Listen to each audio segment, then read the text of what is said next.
劝人间客，是以众生与爱难求。但去尘埃又会如何？此心可无不可修。造化酿成风月一滴泪，伫立的悲心梦蝶梦秋水。万劫终不会再流到掌间来回。我看不破地去天归，造红尘不须百转千回。浮花开，望年岁，惹菩提潸然低眉。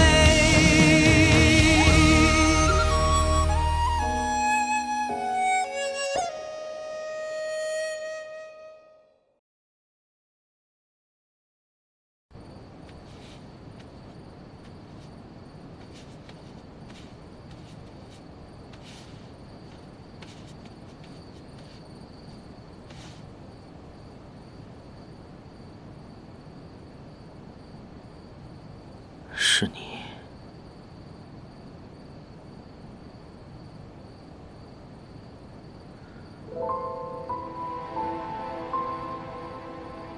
已经送我的东西，为何要拿走？那你呢？你是不是有一天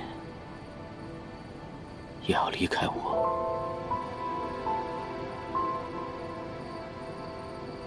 你为何不说话？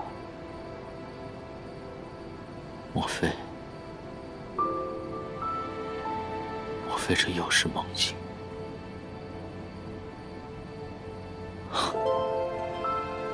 也好。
原来戏折子里说的情不知所起就是这样的感觉。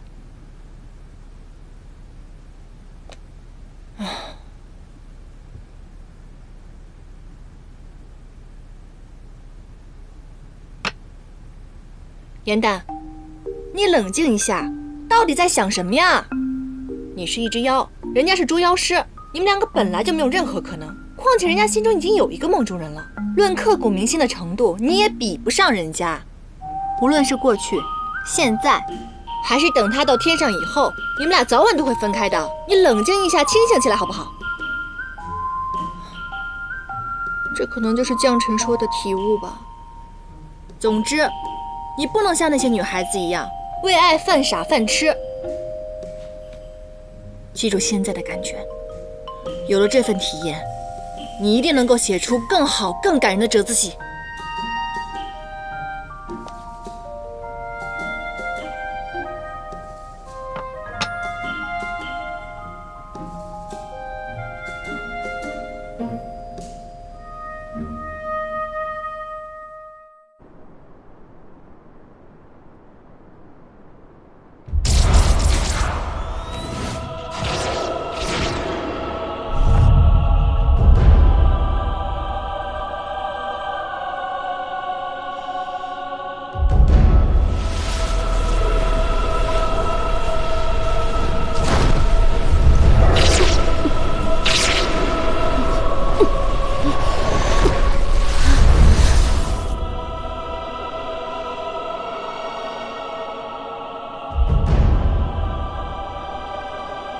林渊，从前我最开心的事，就是跪侍在你座下，即使卑微至此，你又何曾多看我一眼？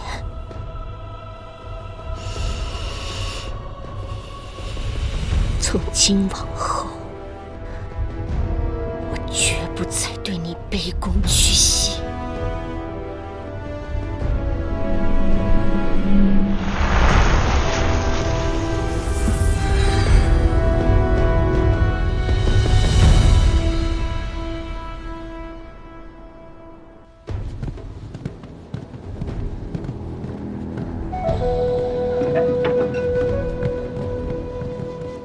人呢？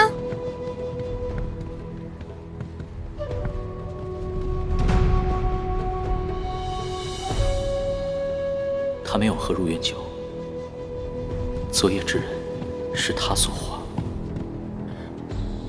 你说这柳文阳真够奇怪的，他既然有未完成的心愿感到痛苦，为什么有了如愿酒又不喝呢？我们不该信他，他定是隐藏了部分真相，而且他只想利用我们拿到楚墨。他的那番话是故意说给我们听的。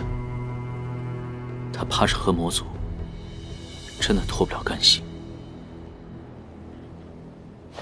哎呀，没想到小仙有生之年还能见到昭圣帝君的神器。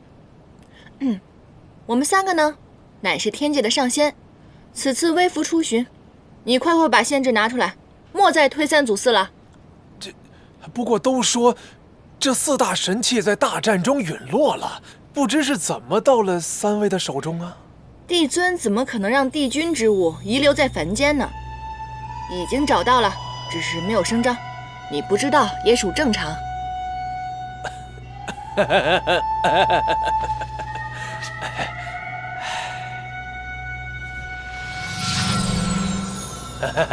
之前是小仙有眼无珠，这个限制就在其中，3位尽情翻阅。上仙议事，你且回避。对了，帮我们沏壶好茶过来，走吧。哦，小仙这就去。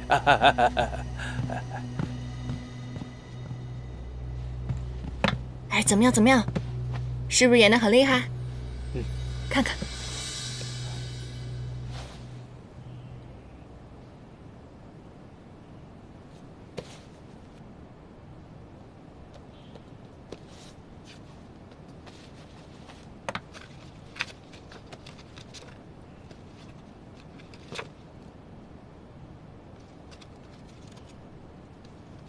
长生帝君为杀邪神，以楚墨封魔像，断邪神力量之供给。这个柳维阳既然可以从魔像当中吸取万魔之力，为何还要偷楚墨？之前我听救我的那个小仙说过，楚墨可是万物生，在邪神殿里，大家也确实能看得到，他能使枯木复苏。柳维阳一定是想利用楚墨来换回邪神，甚至换回在仙魔大战之中战死的所有魔族。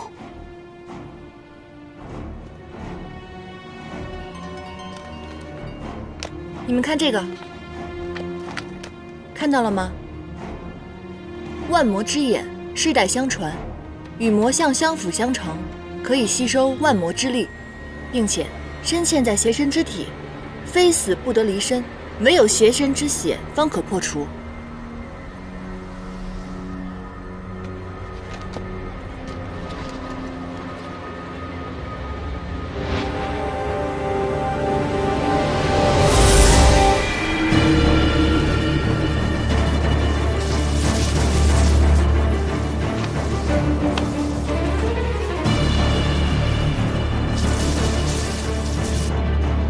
这确实是柳维阳胸前的印记。你看，没错，他就是邪神。3位上仙，请用茶。哎，土地公，正好我问你个问题，这个邪神怎么只有半张脸？你有没有他全貌的画像啊？没有。这邪神战败之前呐，伪装的是淡泊寡欲、滴水不漏，见过其模样的人极少，所以只有这一幅半遮半掩的画像。不必再问了，他定是不想再牵扯到前尘往事。土地公，能否烦请你把所知道的仙魔大战所有的事情一并告知我们？好。这仙魔大战的导火索呀，是一位仙子之死。他叫陶子气，谓之上仙呐。他是天界的使者，频繁来往于仙魔两界，因此也便就认识了邪神。哎呀，这魔族向来狡诈呀。这邪神让陶子气爱上了他，不停地诓骗于他，让他以为魔族从无反心呐。哦，仙魔相恋，还有此等精彩的话本，继续讲，后来怎么了？这哪里是什么相恋呢？这分明就是一场骗局啊！这邪神待到时机成熟，便对外宣称说陶子气要刺杀自己，是仙界率先破坏了6界和平的诺言，这才进行反击。这便是仙魔大战的开始。那这个陶子气到底有没有刺杀他？这不过是邪神的一家之言，一个谋逆的借口罢了。但他杀陶子气的场面，可是万魔亲见呐。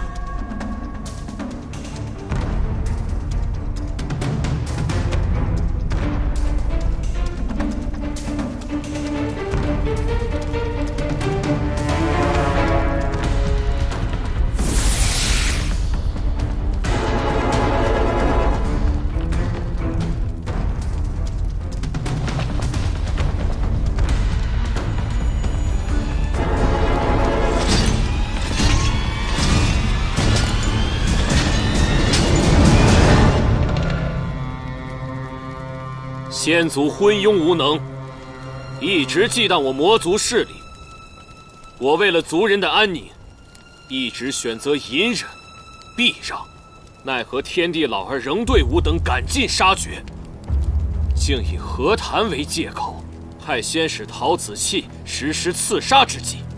硕华长老为救吾，身受重伤，退让无法换来和平，只会让仙族得寸进尺。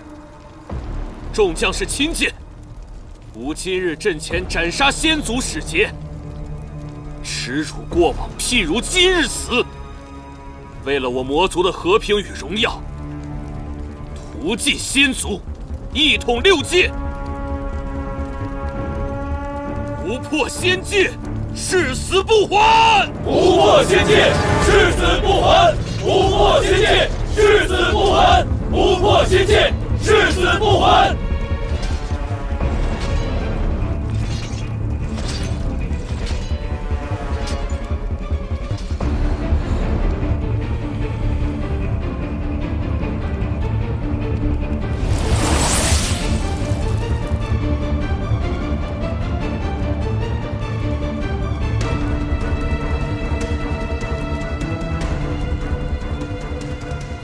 陶子气，你还有何话要说？你我之间已无话可说。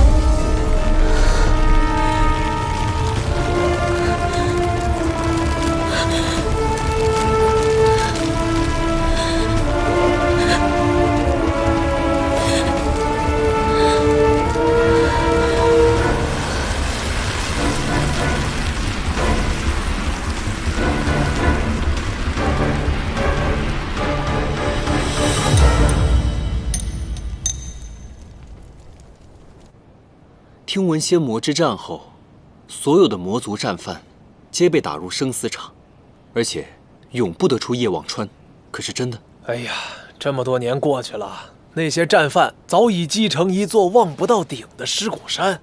这魔族战败之后，元气大伤啊！虽还保有魔界部分领地，但也不成气候了。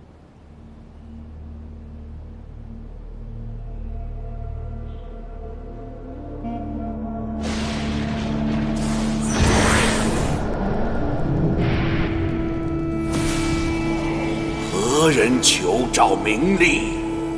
先天界妙法阁掌事，特求焚心之火，名利加持，重修气灵。半人半妖，若得加持，可能经得住名利反噬。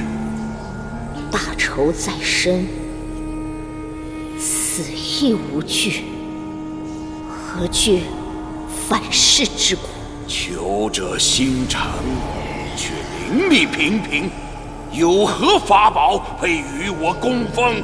我为帝君仙灵而来，承旨，我愿奉上半束仙力，待着以身修为，自愿由你吞噬，死而无憾。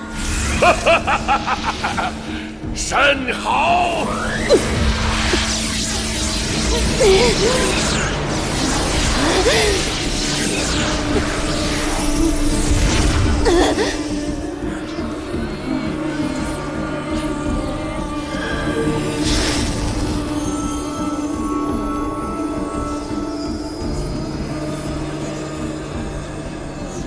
颜淡、应渊，我定要你们付出比我痛苦100倍的代价。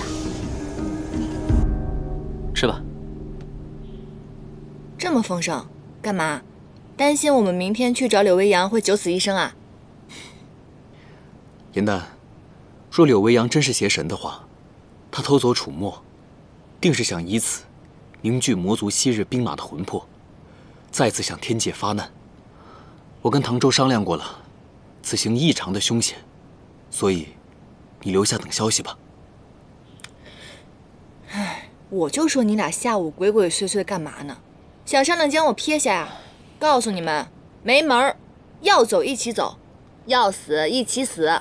我们3人当中呢，就属你灵力最弱了。这要是打起来，你就是拖后腿的那一个。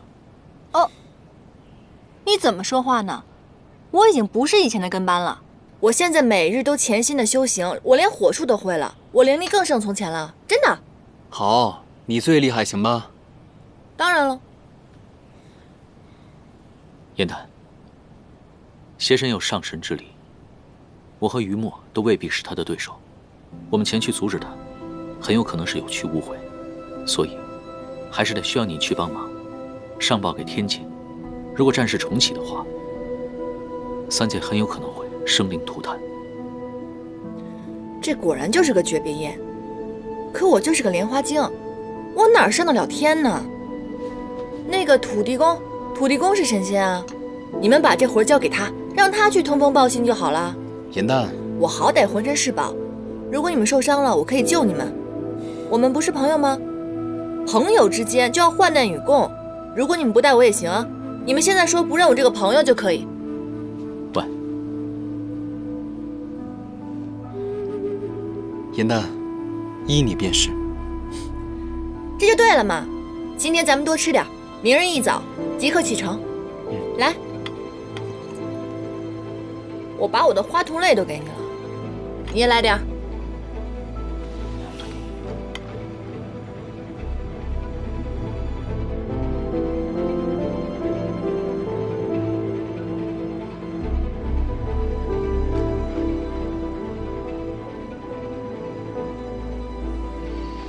他醒来后，发现我们已经离开了，又要骂人了。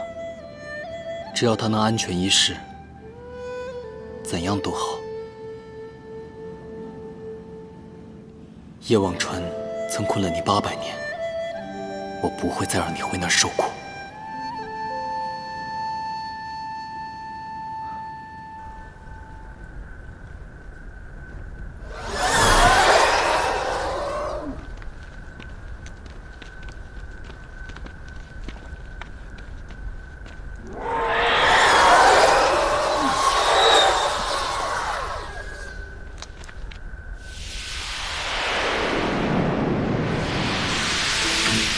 严淡，你也太胡闹了。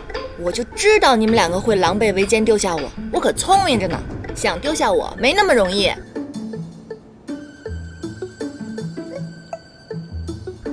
拯救苍生这种载入史册的好事，怎么能丢下我呢？兄弟们，一起吧！竟然用我的法器算计我，奸诈！我只对小人奸诈。阴阳关外的恶灵一旦发现生气，便会主动攻击闯门者。在这个时候，切记要屏住呼吸，否则就会被他们发现。于墨，你放心吧，咱们两个都不是凡人，那些恶灵是不会攻击我们的。反倒是你，唐周，你这个旱鸭子，你小心点吧你。谁是旱鸭子？你。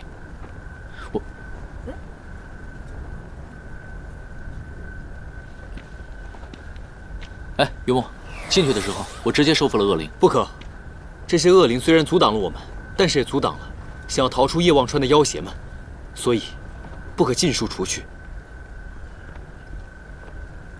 哎，你们听到没有啊？听到了。小心！哎，别呼吸，别住啊！别动，别住了。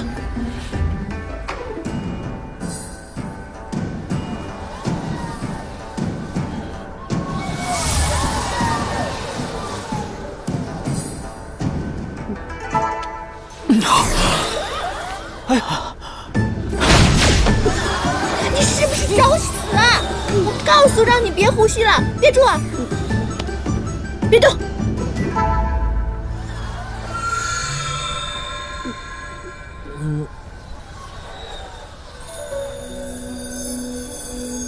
法环在手，约束于心，从此断情绝案，了却红尘。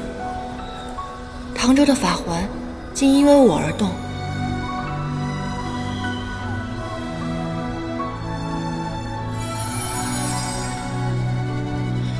雨墨，快点来帮我们呀！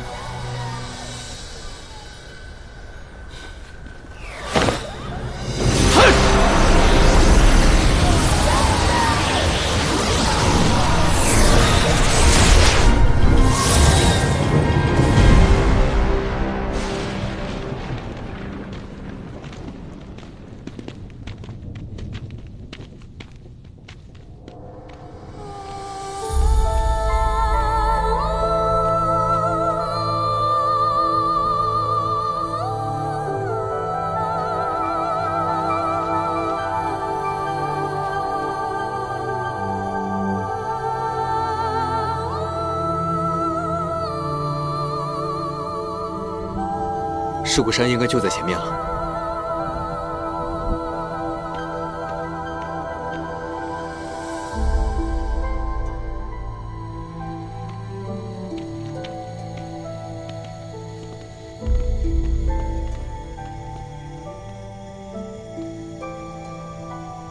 哇，之前土地公说过，曾经有一位帝君为了救一位仙子，劈山而过，这山重新聚合以后，便留下了一道寸灰不染的裂痕。我估计就是这个了吧。都说天上的神仙不能动情念，没想到这位帝君却做了如此浪漫之举，也不知道他们之间有着怎样荡气回肠的故事啊。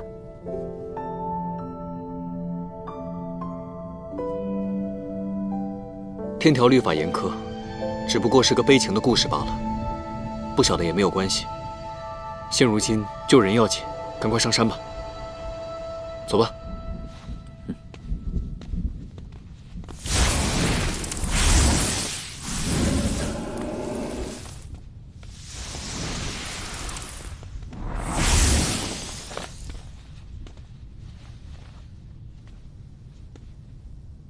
我已在此等候多时，你们果然没有让我失望，来得如此之快。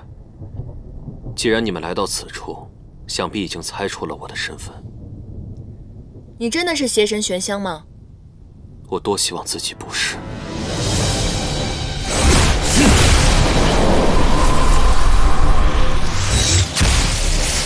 离开魔像之后，我的邪神之力已经觉醒，但我却不想再重拾往日的枷锁。有的人生而为仙，而有的人则生而为魔。族人敬我为魔族首领，但从未有人问过我是否愿意。那你为何要盗走楚魔？我盗他来此，并非想复活千军万马，重振魔族，只是为了召回一个女子的魂魄。难道是陶子期？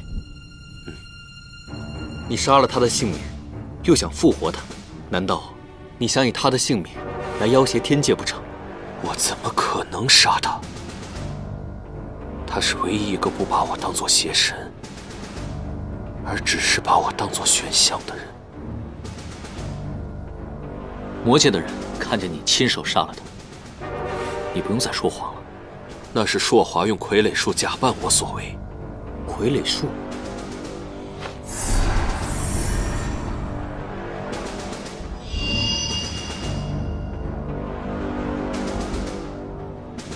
嘴巴可以骗人，但是记忆却无法遮掩。我因家族传习登上此位，又因生性淡泊无心征战，而逐渐被族中长老加工。我以为自己的无为而治能带给族人和平，最终却纵容了长老们的勃勃野心。魔族一度陷入混战，长老们各自为政。你们在做什么？穷兵黩武。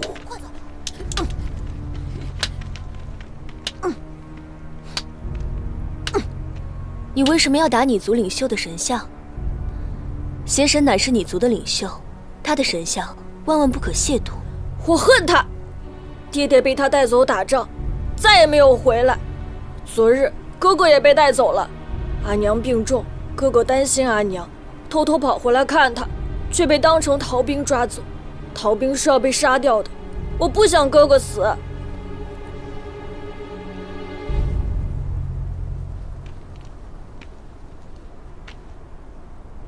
撕毁邪神神像，乃是重罪。若你也被抓走了，你阿娘岂不是更加伤心难过？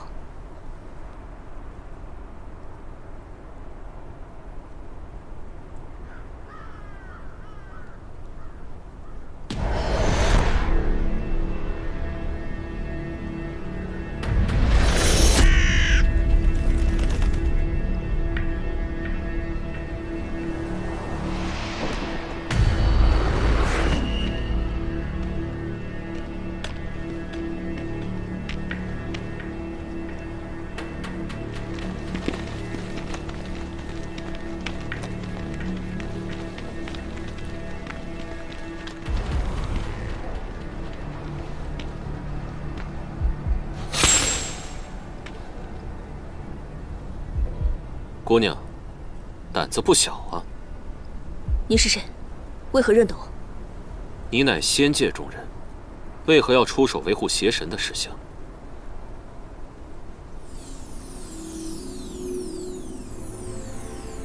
我并非维护邪神，而是怜悯志同。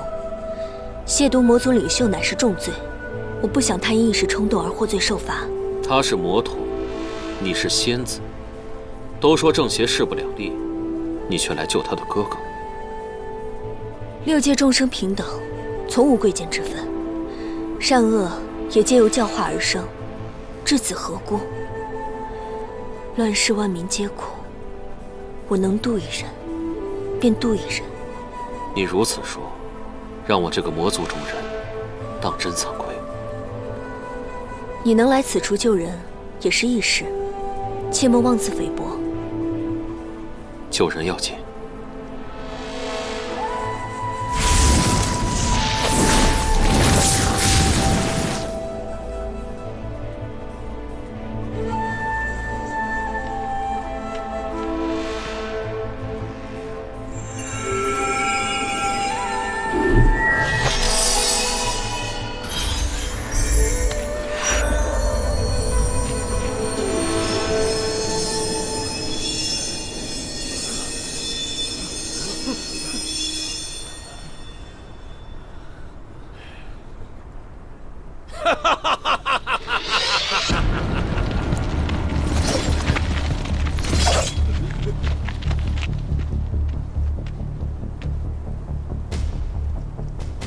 天界使臣奔临我魔界，怎么悄无声息地跑到我这里来救人？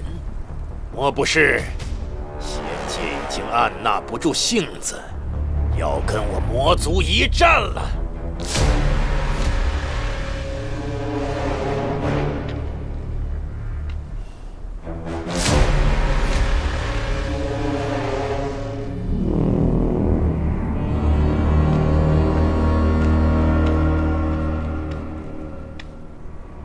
硕华长老，此行乃我私事，与仙界无关。因缘际会，我识得这位犯错的小兵，不知硕华长老可否卖我一个人情，让我将人带走？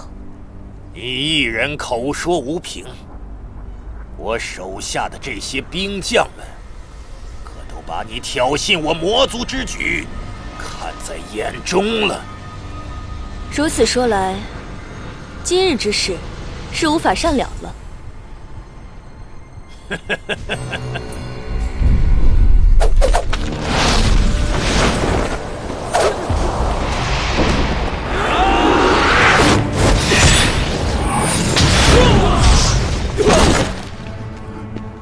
你们快走！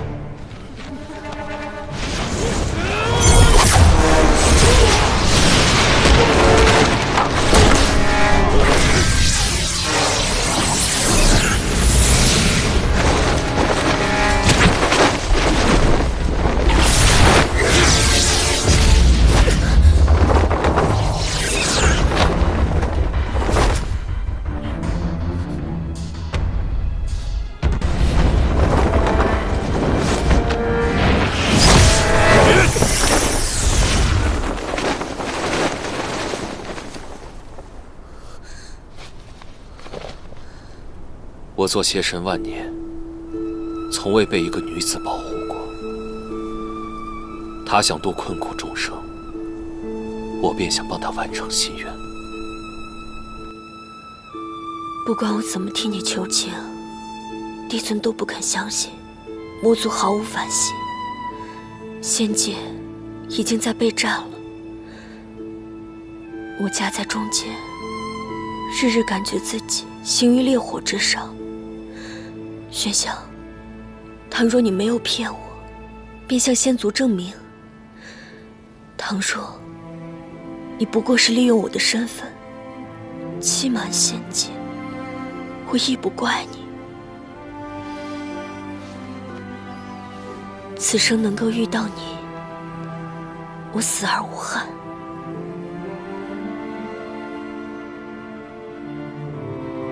子期，我从未骗过你。只要我还是邪神一天，便绝不会让邪魔开战，让你陷入两难。倘若你不是邪神就好了，我亦不做什么上仙。我们在茫茫六界寻安静一隅，万事纷扰，皆不入我们的家门，那该多好。若世间再无邪神，若魔像再无力量，无论硕华如何做大，这仗也打不起来。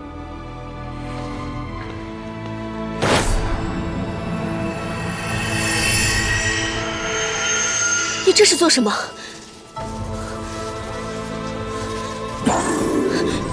你疯了吗？万魔之眼乃魔族之源，邪神生便不可离身。倘若强行取出，不仅魔力会散去大半，还会因反噬之力7日之内如同凡人一般，只有低阶的术法可以施展。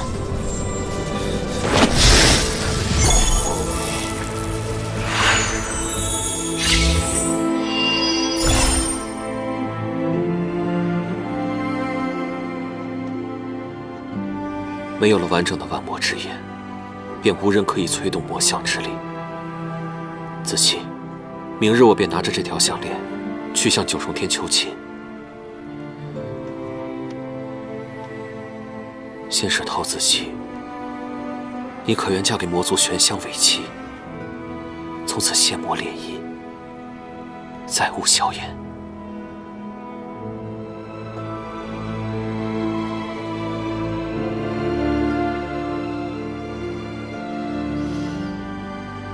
我们明燕是仙兽中最为忠贞之鸟，一生只爱一人。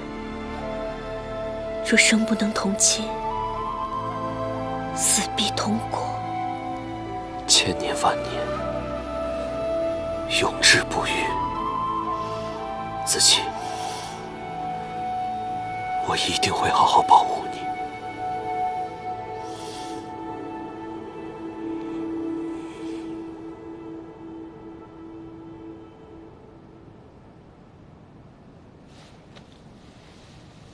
子期，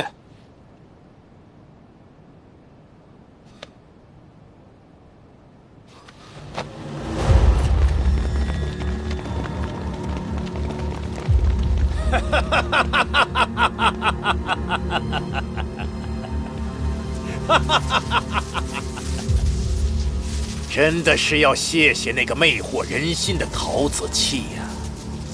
若不是他，我怎么会这么容易就拿到万魔之眼？哼！你把他怎么了？堂堂天选邪神，心中却只有小情小爱，真是可悲呀！魔族若让你继续统治下去，何时才是个头啊？如今，万魔之力皆在我手，我便是下一任邪神，仙族又有何惧？邪神这个位子，你若要便拿去。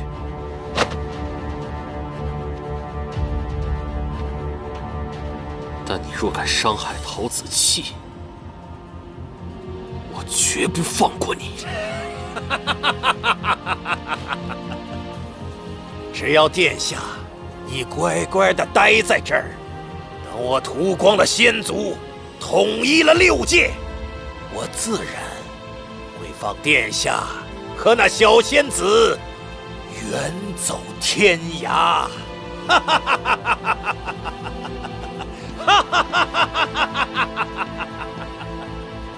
从此，我便被朔华软禁于邪神殿中。他以傀儡术假扮成我，开启了仙魔之战。数月后，我等到的是魔族大败的消息。长生帝君以楚墨镇压魔相，魔界的大部分疆土都被夷为平地。我一心寻找子期，九死一生之后被族人救出。在我失去记忆之前，却得知子期在阵前被击弃。他至死都不知道，杀他的人不是我。他死前一定是彻骨的伤心。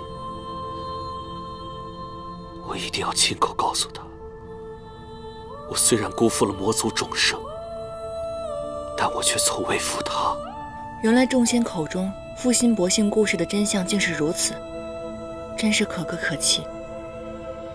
虽然你的故事合情合理，但你之前多次欺瞒，你的记忆是真是假，无法判断。这个结果，我早就料到了。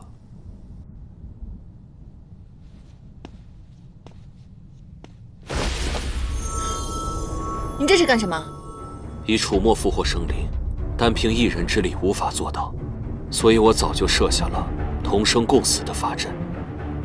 刚刚你们读取我记忆之时，法阵已经开启。助我，我们一同离开；阻我，我们同归于尽。你疯了吧你！枉我选择相信你这版故事。我真的只是想救回我的心爱之人，用此卑鄙手段，实属无奈。我倒是觉得，可以再信他一次。他若说的是假话，助力之人即刻停手，他便什么也得不到。如果他说的是真的，可以成全他的一片痴情，魔族也会就此沉沦不复，永失其主。行吧，那我双手赞成。仙宗死亡时，若仙灵并未散尽，便可用楚墨重聚魂魄，重塑肉身，开启重生之阵，需结阵之人献出一魂一魄，灵迹触摸。除此之外，还需要2位法术高超之人，以灵力相助，暂缓结阵之人失魂落魄之缺。不行啊！我在书上曾经看过，3魂7魄乃是真身本源，若是强行断舍的话，宛如剔骨剜肉般痛苦。若是灵力不稳，性命都会没有了。若我复活之人不是陶子期，你们随时可以打断我。到时候我失去魂魄，要杀要剐，我任凭你们处置。好，我们可以去试一试。但若你说谎的话，我会立马毁了这个尸骨山。所以你最好不要骗人，否则我言出必践。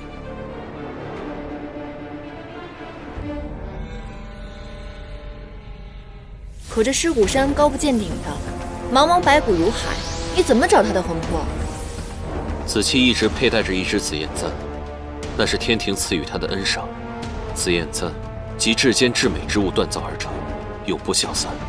子期十分珍视此簪，常常拿在手中把玩。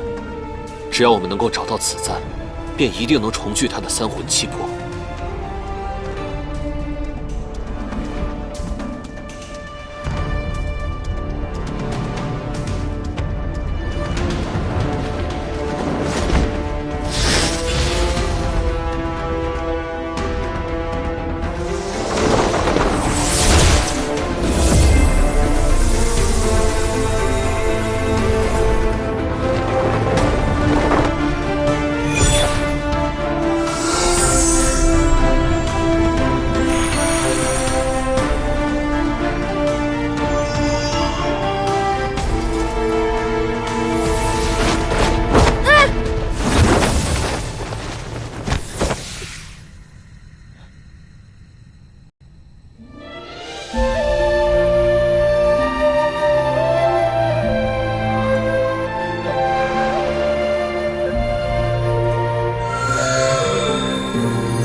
快把我放开吧，不然这样你伤口会越来越重的。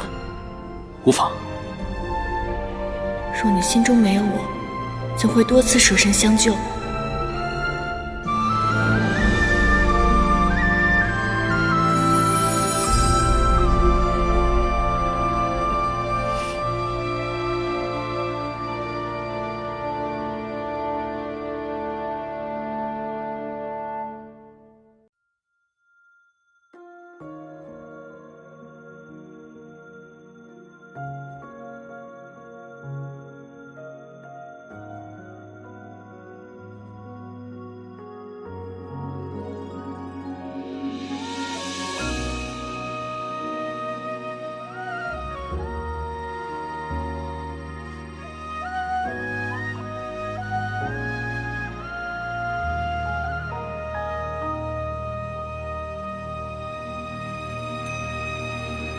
褪色的回忆是月落如霜，满地碎木枯黄，会走出一滴泪吞海银浪，执迷于遗忘。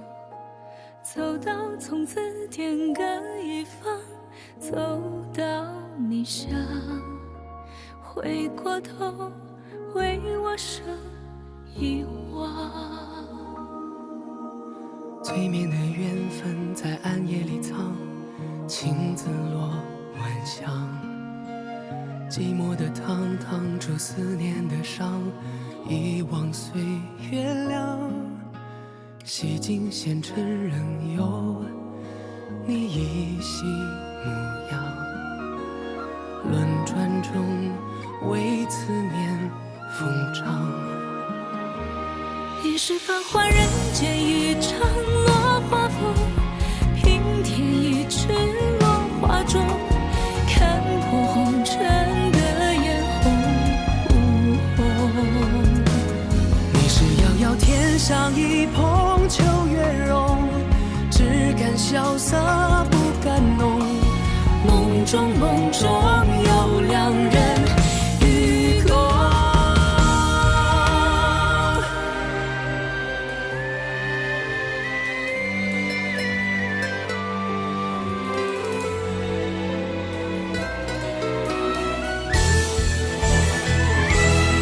君别后一场，我下转一角，山海无路万行舟，欲别还休，几时都不够。青灯微秀，烟火岸上有白首，一朝天涯傲红豆，去到人间尽修好时候，淡淡再开人厮守。